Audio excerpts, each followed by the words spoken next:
犯罪被害人权益保障法去年初实施，要满一档咯。也毋过，守护民间团体质疑讲，虽然经费甲卡手有增加，也毋过实际保护服务的人数却只占全部案件的60成。佮指出讲，进前方欠决的死刑犯黄仁凯一案，受害者的家属嘛拢无受到辅导。跨部合作，案件不漏。大声发口号表达诉求，民间团体20召开的这场记者会，对环保协会的组织运作提出质疑，尤其犯罪被害人权益保障法。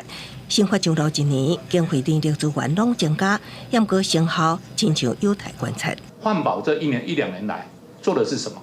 办了很多活动，但真正有让犯罪被害人或他的家属觉得有帮助吗？新法上路了后，预算大大增加，为1.7亿变做3.9亿，也毋过实际保护服务人数，和民团点出只占全部案件60成，有冤有被害人甲家属方闹交，更加有学者以顶治欠决的死刑犯黄仁凯举例，就其被害者家属无得到妥善的辅导。他说这10几年来，他没有一天睡好。只有在执行的那一天晚上睡好。犯罪被害保护机构所存在的价值，就是在陪被害人或是被害人的家属。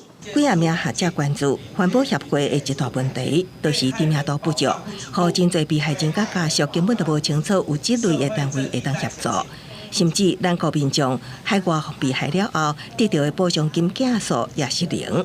也毋过环保协会回应，相关工作拢有做，外界有误解。为什么会有一系列的一些对于被害人的一些团辅啊，或者是私底下的一些活动？无非也就是希望是说，这些被害人好能够健康走出去。除了环保协会运作引起外界讨论，也有立委提案删除矫正署1亿预算。也毋过，矫正署发声明，万一预算删减，恐惊对减速介护、高再犯风险的犯罪者治疗等层面，拢会产生影响。公视新闻采访报道。